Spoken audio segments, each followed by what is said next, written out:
صفحہ نمبر 101 آیت نمبر 23 سورة المائدہ۔ اعوذ باللہ من الشیطان الرجیم، بسم اللہ الرحمن الرحیم۔ قال رجلان من الذين يخافون أنعم الله عليهم ادخلوا عليهم الباب فإذا دخلتموه فإنكم غالبون إلى آخره۔ اللہ تبارک و تعالی فرماتے ہیں قال رجلان من الذين يخافون أنعم الله عليهما،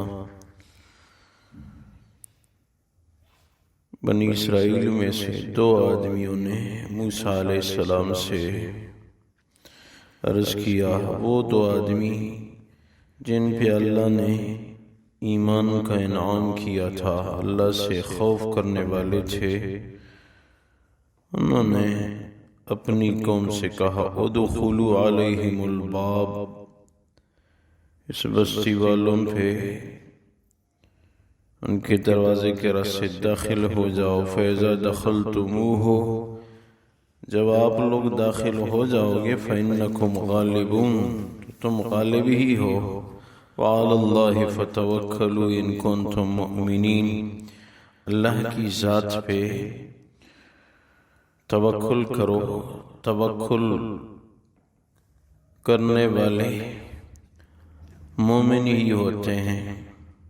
قالوا یا موسیٰ انا لن ندخلها ابدا ما داموا فیہا، قوم نے کہا ہے موسیٰ علیہ السلام ہم ہرگز ان پہ داخل نہیں ہوتے جب تک یہ اس بستی میں رہیں، فاذهب انت، آپ چلے جائیں، وربک، آپ کا رب چلا جائے، فقاتلا، آپ دونوں ان کے خلاف لڑو، انا ہاہنا قاعدون، ہم سب یہاں بیٹھے رہتے ہیں۔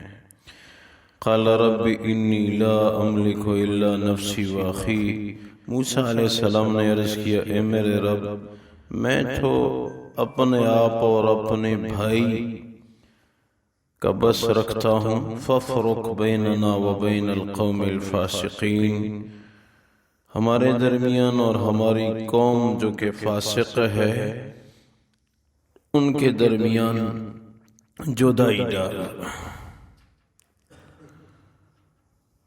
قال فإنها محرمة عليهم 40 سنة، اللہ نے فرمایا کہ یہ بستی 40 سال تک تم پہ حرام ہے، یتیہون فی الارض،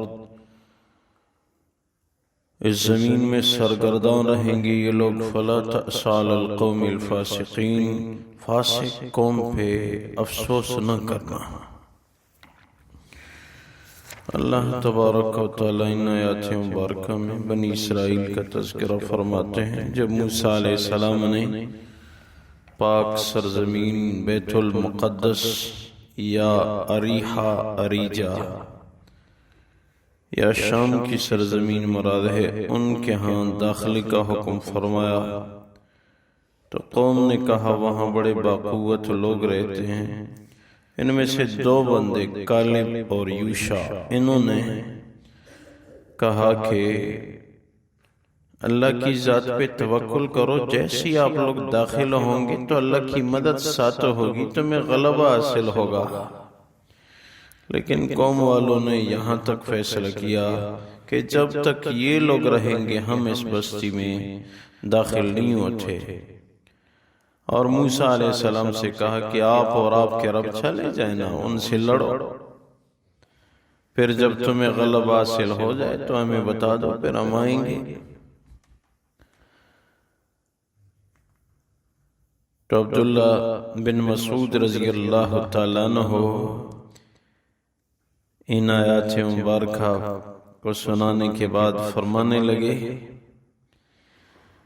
کہ مقداد رضی اللہ تعالیٰ عنہ کو ایک مجلس میں ایک بہت بڑا تمغہ ملا، کاش وہ تمغہ مجھے ملتا،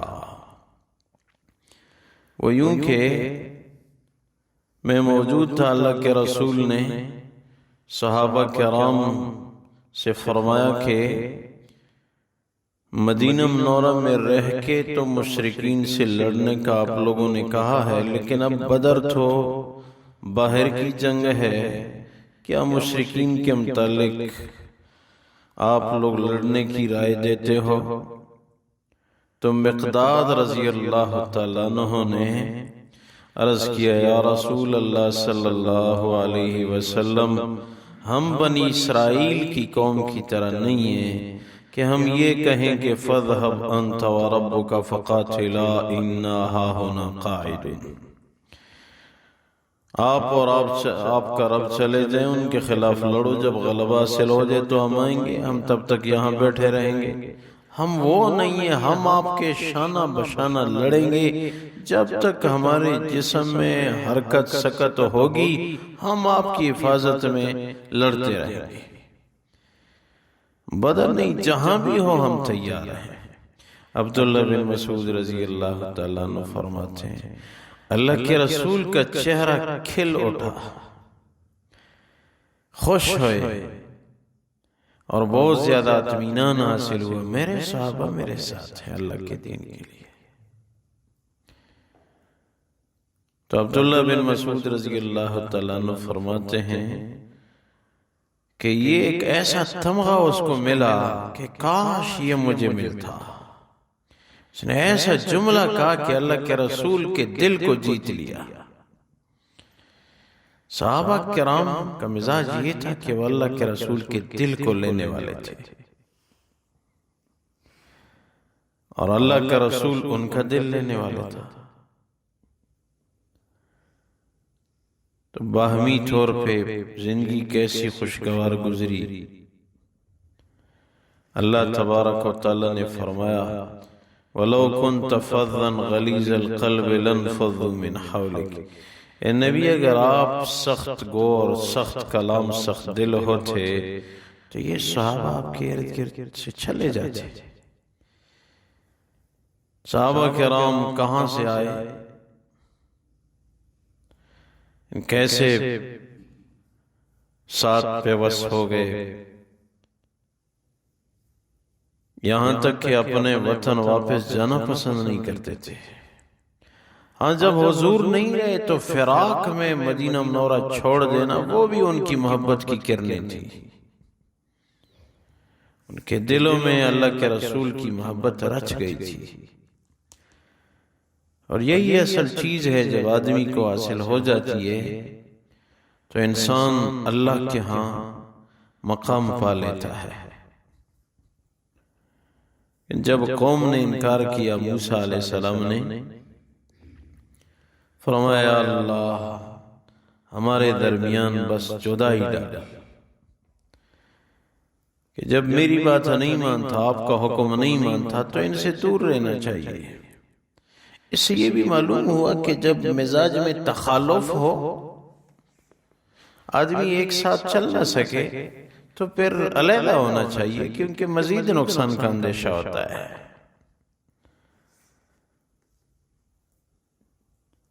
جہاں تک ہو سکے انسانیت کا لحاظ وہ ضروری ہے، عبادات کے ساتھ ساتھ انسانیت کا لحاظ وہ اپنی جگہ ہے۔ ابراہیم علیہ السلام کے متعلق منقول ہے، روایت میں ہے کہ ایک دن کوئی مہمان نہیں تھا تو مہمان کو ڈھونڈنے کے لیے نکلے، کوئی نہیں ملا، واپس آئے، دیکھا تو ان کے گھر کے درمیان میں ایک آدمی کھڑا ہے۔ فرمایا، آپ میرے گھر میں کیسے داخل ہوں؟ آپ کو کس نے اجازت دی ہے؟ کہا، اس گھر کے حقیقی مالک نے مجھے اجازت دی ہے۔ فرمایا، پھر تو ٹھیک ہے، سمجھ گئے۔ ان کیسے آئے ہو؟ میں ملک الموت ہوں، ہمیشہ موت کی خبر لے کر آتا ہوں، لیکن اسی دفعہ اللہ نے مجھے بھیجا کہ جاؤ ایک نیا کام کرو،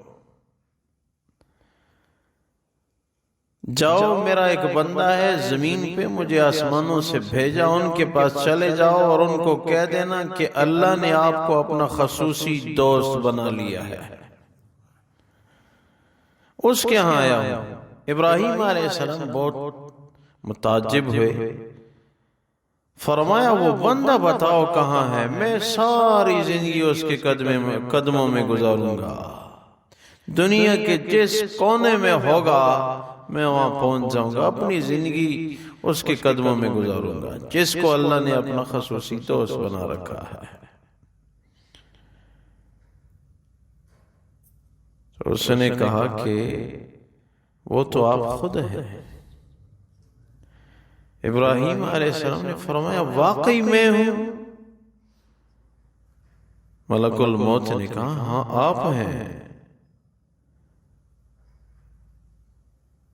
تو روایات میں ہے کہ اس کے بعد ابراہیم علیہ السلام کے رونے میں بہت زیادہ اضافہ ہو گیا تھا، اللہ نے مجھے اپنا خصوصی دوست بنا رکھا ہے۔ اور یہ بھی لکھا ہے کہ اب تنہائی میں عبادت میں روتے تھے تو 1 میل تک اس کے رونے کی آواز جاتی تھی، رفیع الصوت تھے، اس کے بعد بہت زیادہ رویا کرتے تھے۔ ایک دفعہ بہت زیادہ روئے تو اللہ تبارک و تعالی نے جبریل امین کو بھیجا، میرے خلیل کو بتا دینا آپ دوزخ کے تذکرے سے بہت روتے ہیں، یہ دوزخ آپ کے لیے تو نہیں، آپ تو میرے خلیل ہیں، میرے خصوصی دوست ہیں۔ جبریل امین آئے اور یہی بات پیش کی تو عرض کرنے لگے یا اللہ میرے سامنے جب دوزخ کا تذکرہ ہوتا ہے یہ جگہ ایسی سنگین ہے کہ میں آپ کی دوستی بھول جاتا ہوں۔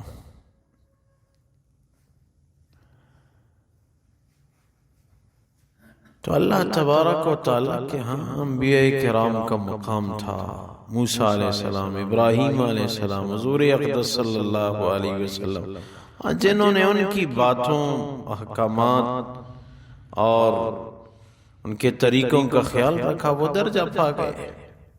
قرآن کا یہی تقاضا ہے اپنے نبی کی تعلیمات پہ عمل ہو۔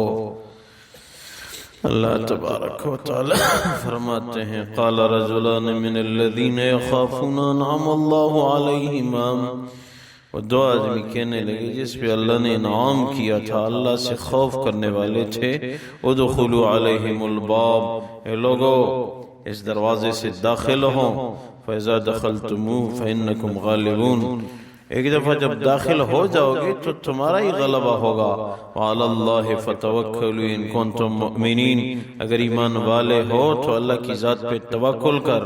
قالوا یا موسیٰ اِنَّا لَن نَدْخُلَهَا أَبَدًا مَا دَامُوا فِيهَا، انہوں نے کہا موسیٰ علیہ السلام ہرگز ہم داخل نہیں ہوں گے جب تک یہ قوم اس بستی میں رہے گی۔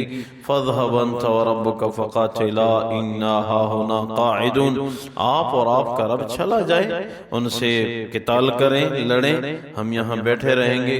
قَالَ رَبِّ إِنِّي لَا أَمْلِكُ إِلَّا نَفْسِي وَأَخِي فَافْرُقْ بَيْنَنَا وَبَيْنَ الْقَوْمِ الْفَاسِقِينَ، موسیٰ علیہ السلام نے عرض کیا اے میرے رب میں تو اپنی جان اور اپنے بھائی کا بس رکھتا ہوں کہ ہم دونوں داخل ہو جائیں گے، ہماری قوم جو کہ فاسق ہے اور ہمارے درمیان میں تفرقہ ڈال علیحدگی کا حکم فرما۔ قال فإنا محرمۃ علیہم 40 سنہ، اللہ نے فرمایا بس اب یہ بسین پہ 40 سال حرام، یتیہون فی الارض، اس سرزمین سے 40 سال تک نہیں نکل سکتے، سرگردان رہیں گے۔ فلا تأس علی القوم الفاسقین، بس آپ افسوس نہ کرنا فاسق قوم پہ۔ یا اللہ فضل فرما، کرم فرما، رحم فرما، اپنی بارگاہ میں قبول فرما، خلوص الہیت نصیب فرما، اعمال صالحہ کی توفیق عنایت، برکتوں کا نزول فرما، آخری خاتمہ بالخیر عنایت فرما۔ وَأُفَوِّضُ أَمْرِي إِلَى اللَّهِ إِنَّ اللَّهَ بَصِيرٌ بِالْعِبَادِ بِرَحْمَتِكَ وَكَرَمِكَ